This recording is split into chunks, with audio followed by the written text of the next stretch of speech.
to Leading Forward. Today, we are with Wes Bricker. He is the Vice Chair and Assurance Leader at PwC. And Wes is going to talk with us today about PwC's commitment to diversity and inclusion. So thanks for joining us, Wes. Well, thanks very much, Maureen. It's wonderful to be with you and to be with the Virginia Society of CPAs. Yeah, so you're up in McLean, right? I am. I'm a proud resident of the Commonwealth and a proud member. Great. Well, we appreciate that. Wes, before we dive into what PwC is doing on this topic, can you just give us a glimpse of your leadership journey? How did you get to where you are right now with PwC? Well, thanks very much, Maureen. My participation in our profession really started when I graduated. I joined PwC as an intern and worked a bit in the tax practice and then the audit practice, finally settled on auditing. But my journey certainly didn't start with a background in the profession. My father was a small business owner, but was not an accountant. My mother was a teacher, nowhere close to the accounting profession. And so what I discovered in the accounting profession was opportunity to really understand something that was new to me. And so as I did that, I started in our Harrisburg, Pennsylvania office, PwC. Grew up in that office, would ultimately move to Washington, where I worked on larger engagements, and then also did work in public policy with the public policy of the profession. From there, I worked in our national office on deep technical financial reporting and accounting issues. And at that point, I was tapped on the shoulder to join the SEC, where I spent 2 years as a professional accounting fellow, working through some of the reporting issues of the global financial crisis. After that, I came back to the firm, led engagements, led our people for PwC within the Washington metro area, all the way from recruiting to development and promotion. And then I was tapped on the shoulder one more time to respond to the call for public service. I went back to the SEC, ultimately served as the SEC's chief accountant, which was a real privilege to work with the profession at that level. And then came back to the firm after serving in that way to lead PwC's assurance practice, which I do for the US and Mexico, and also sit on our global leadership team for the assurance practice here at PwC. So it's been a journey. It's been a journey of discovery. I didn't start with any knowledge of the profession, but what I love about the profession is that for people who really have an interest in it, there's access. And I'm committed to helping others find that same access that I found as I was on my own journey, Maureen.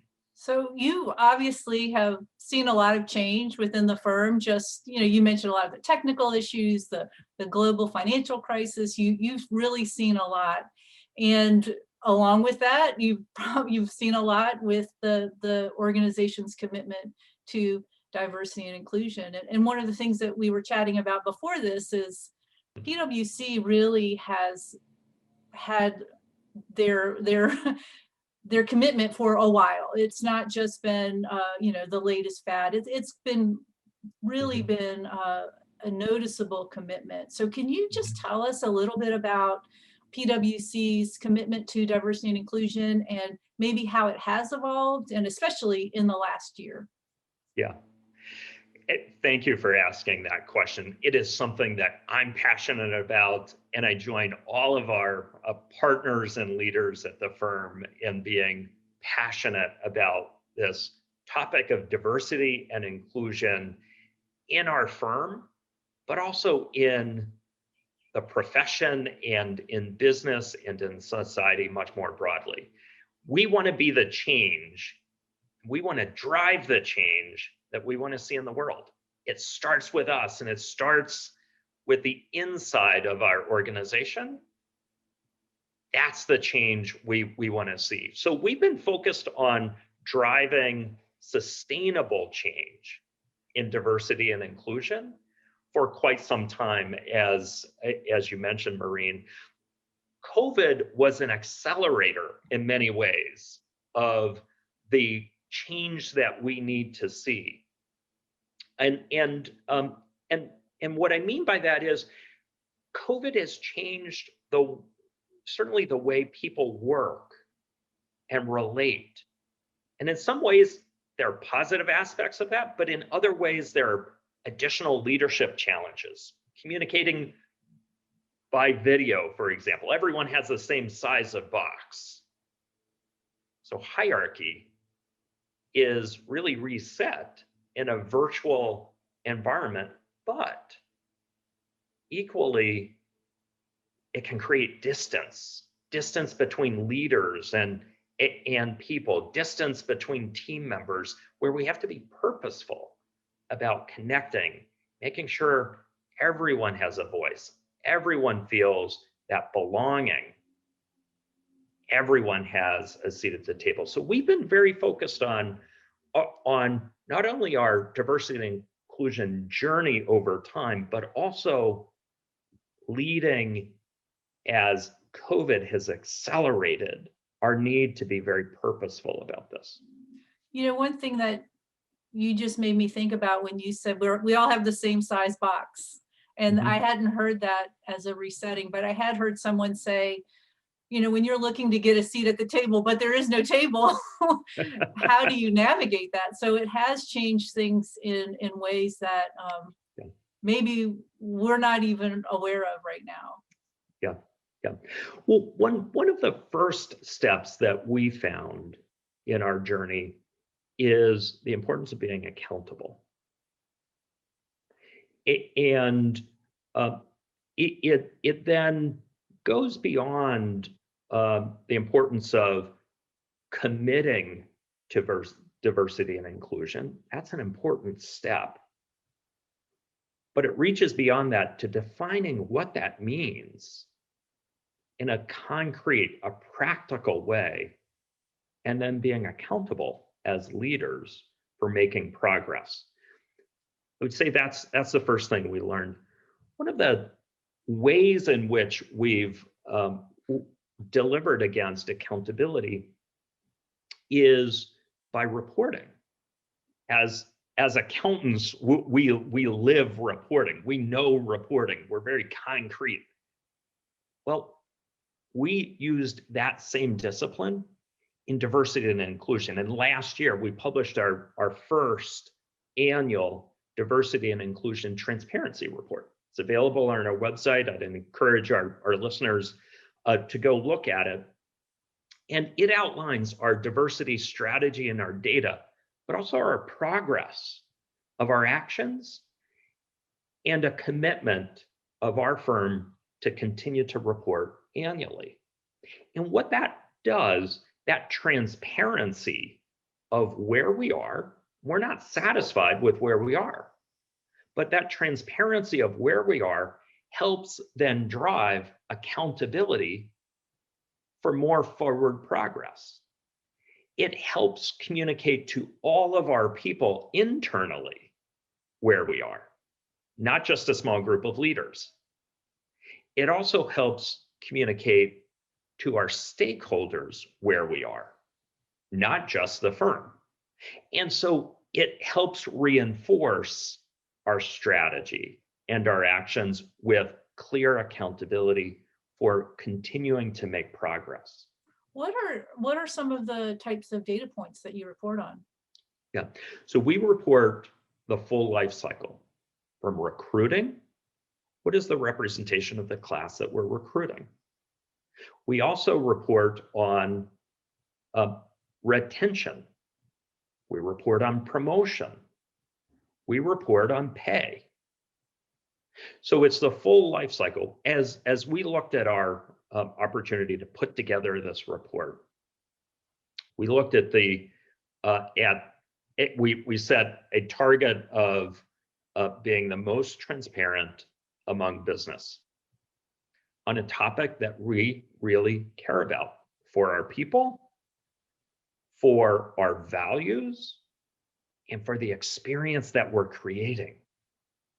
And so we benchmarked against the best of diversity and inclusion reports that we could find. And I'm proud to say that that our ambition is to set out data points that are very transparent, but also data points that are woven into the way we actually manage our practice. And that's the second point of accountability that I wanted to come to. It's one thing to be transparent. It's one thing to have a sense of ownership and accountability. The third point is that it's woven into our operating model. There's not two sets of books, one that we're reporting externally and one that we're managing internally. There's not two sets of books. Instead, it's a set of measures that we actually use inside the firm.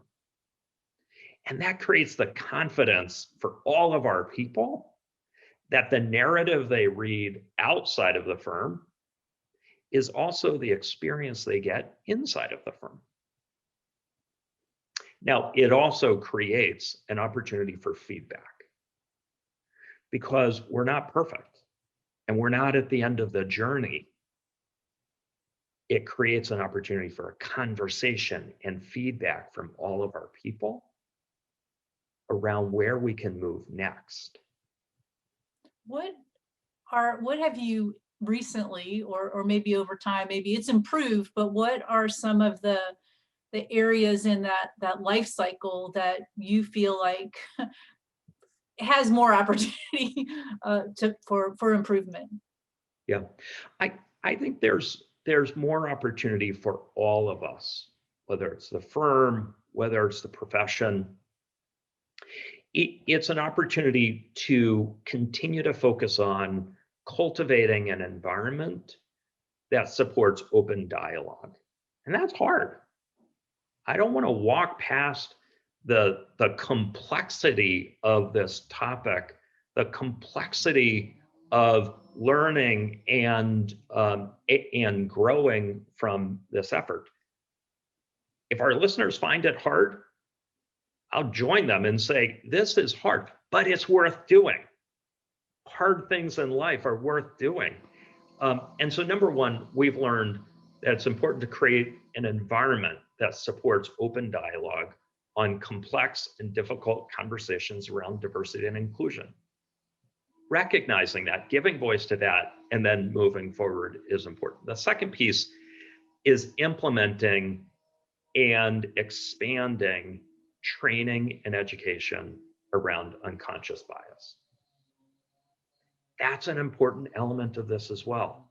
Training and education and really committing to building the skill sets and the knowledge is critical. That's a critical second step.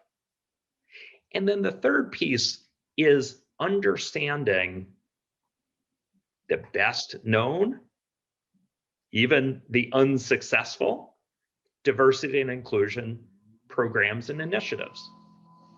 We should be sharing what's working well, what's not working well. And in that way, it helps all of us move forward. And then last, engaging leadership at all levels. From the most junior of our leaders to the most senior. From engagement level leaders to firm practice management to our board of principals and partners, engaging at all levels on this topic. Those four areas are areas that we also incorporated into a program for CEOs.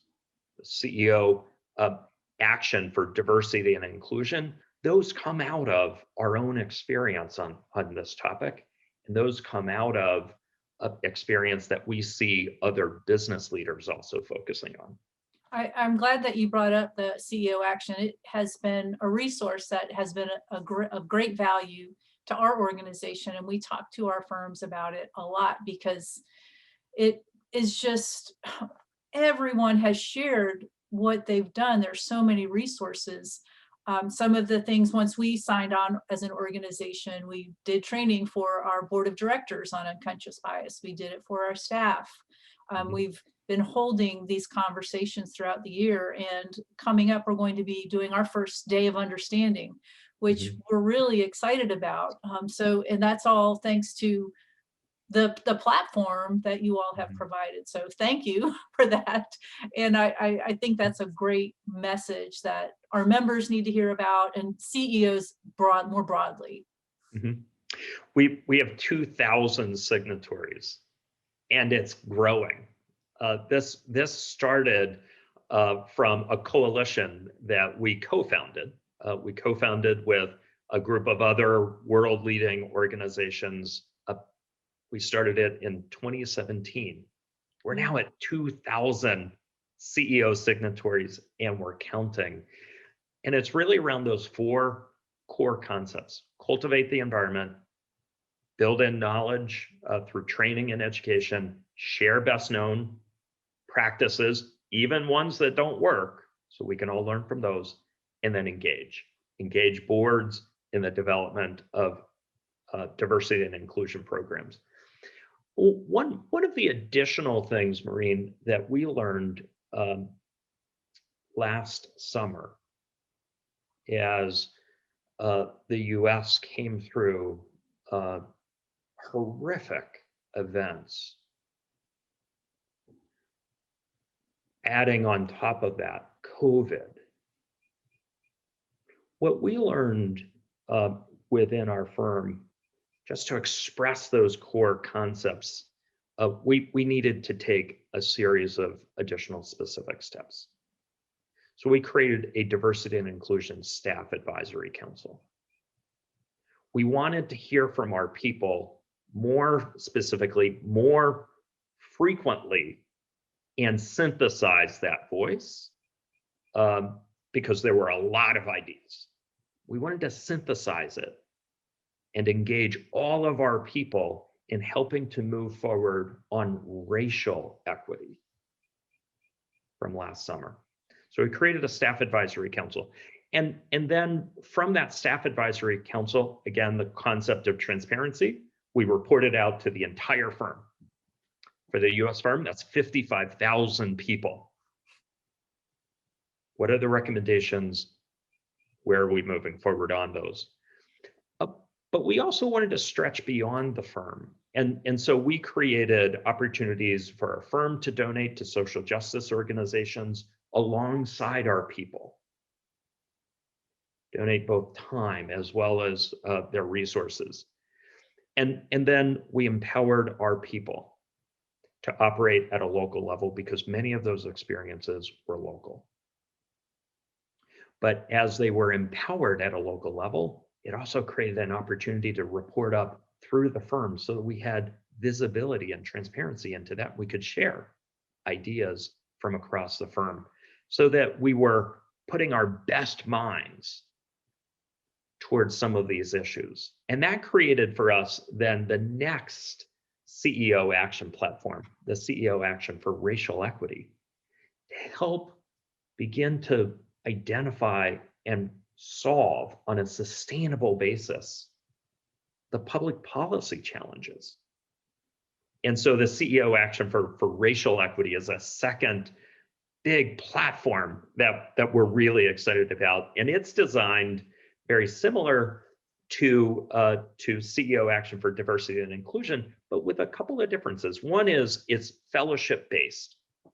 Organizations can contribute their talent into this platform for a period of 2 years on specific fellowships. It's fellowship-based. And then it's also specific to public policy issues. And so that team, which is up and running, it's now been 6 months, but that team has landed on 2 very specific issues. One is telehealth, and the second is the digital divide, digital upskilling.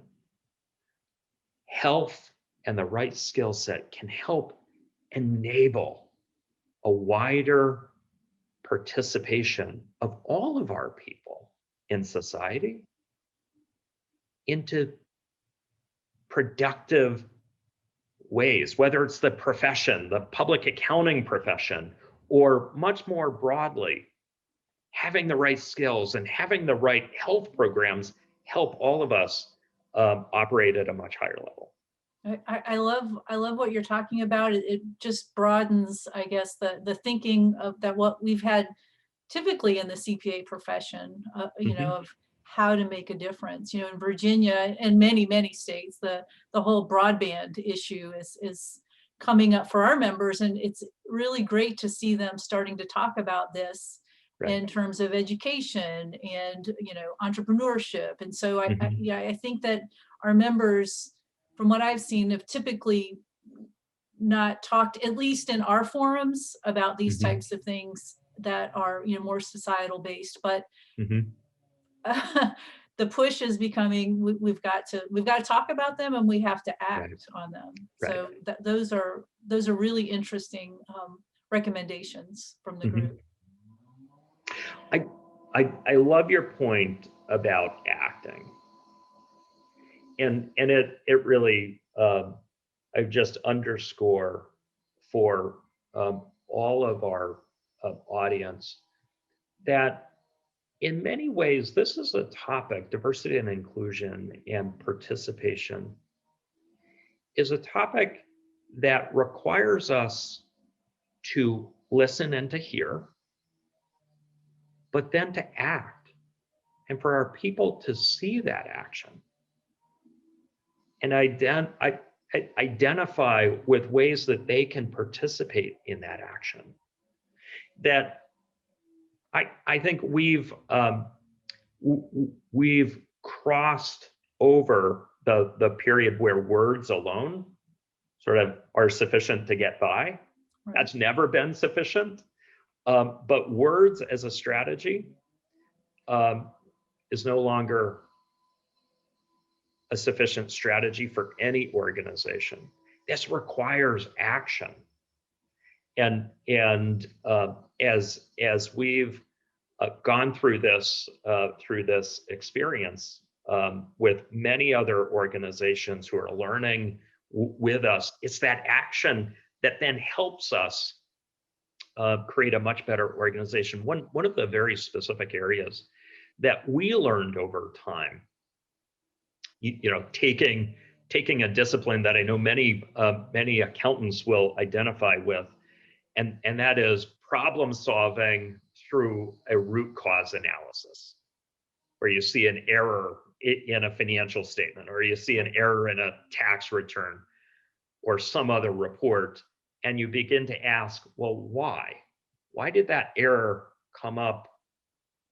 Why? And you ask a series of whys until you get to the root cause. We applied that same discipline that the profession has trained in us over time to diversity and inclusion. As a firm, if I go back several years, we thought that we had a recruiting problem, that we would have a much more diverse workforce if we could just solve the recruiting problem, if we could recruit different people from different schools. And we did that. We recruited different people from different schools, and we still weren't as diverse as we wanted to be.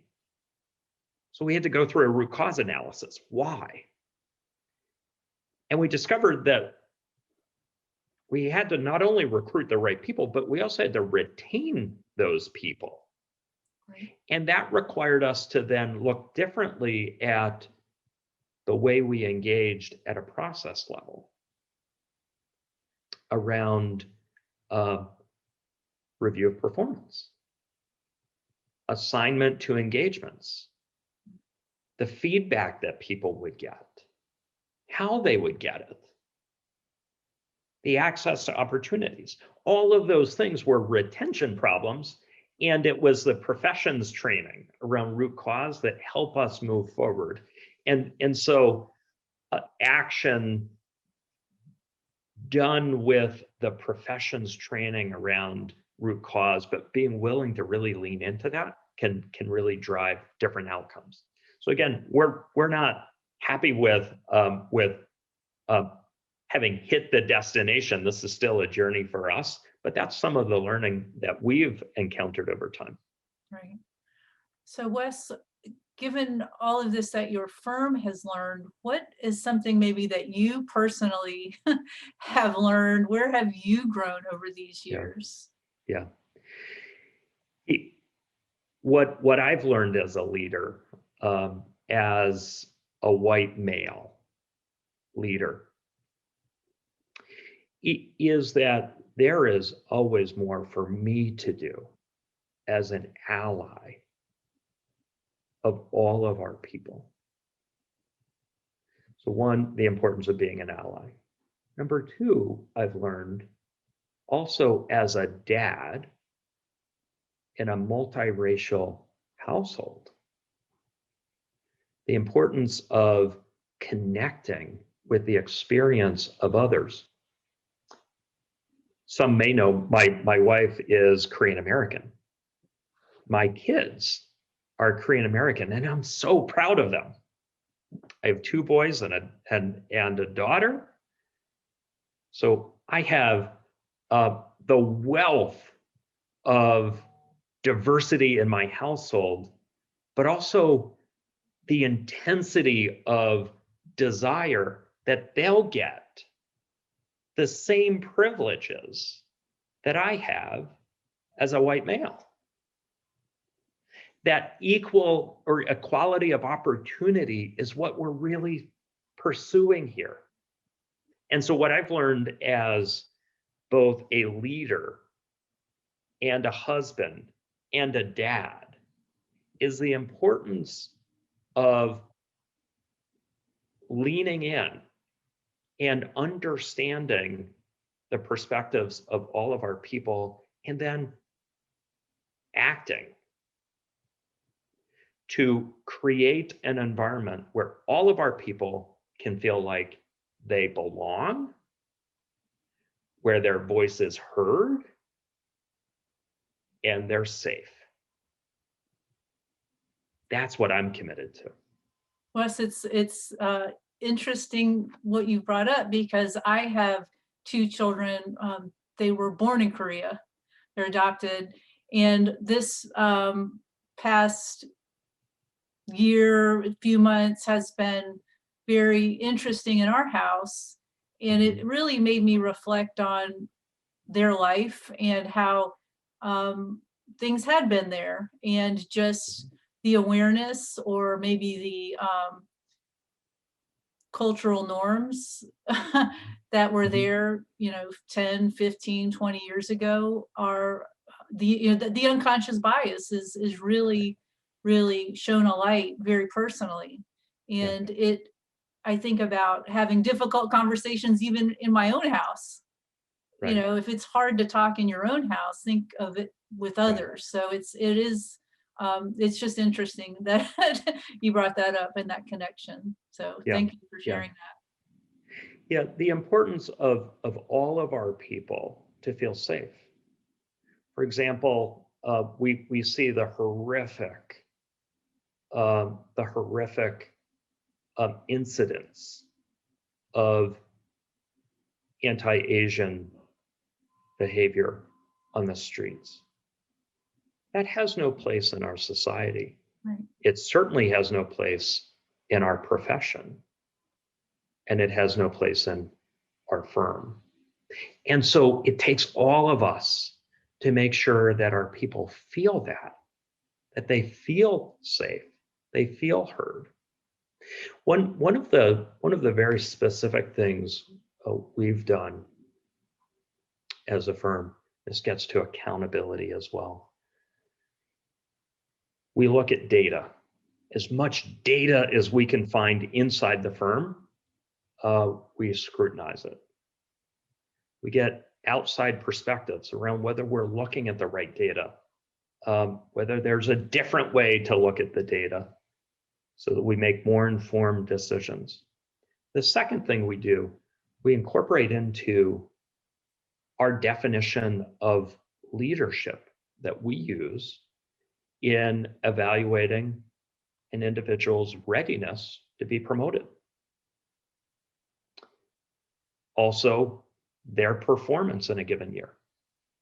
We've incorporated into our expectations of a PwC professional global acumen,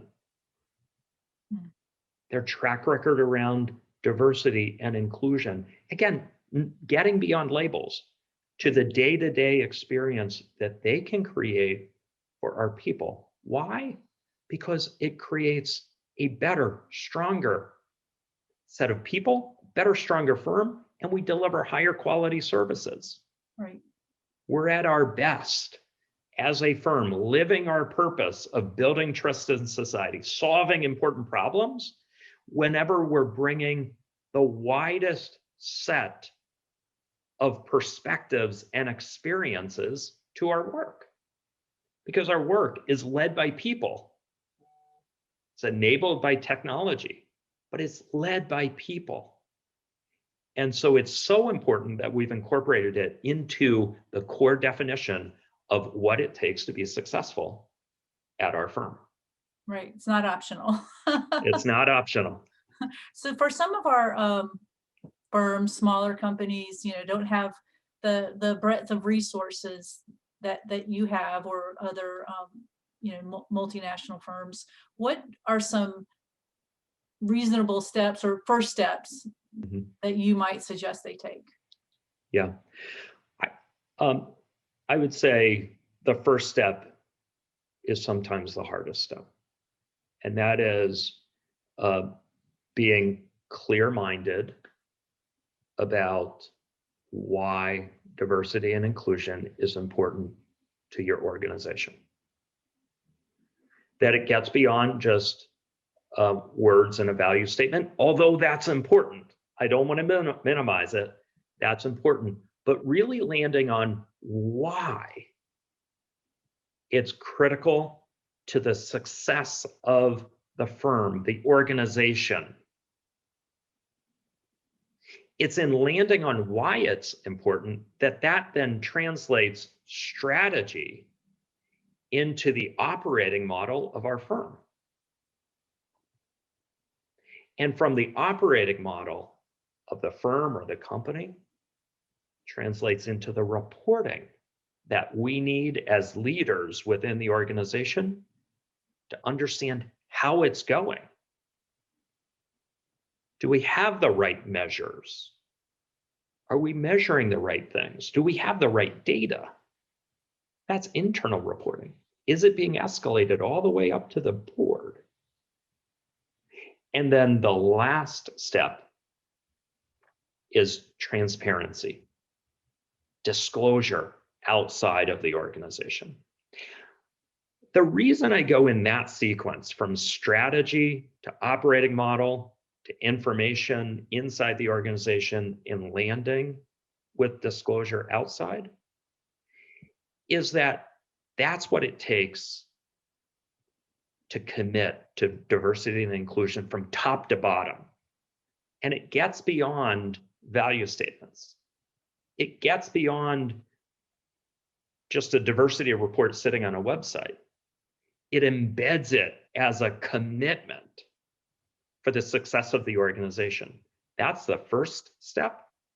And in many ways, that's the most important step, because everything else will fall in line after we commit as an organization that it's critical, that it's embedded at all levels. Right. So have that why.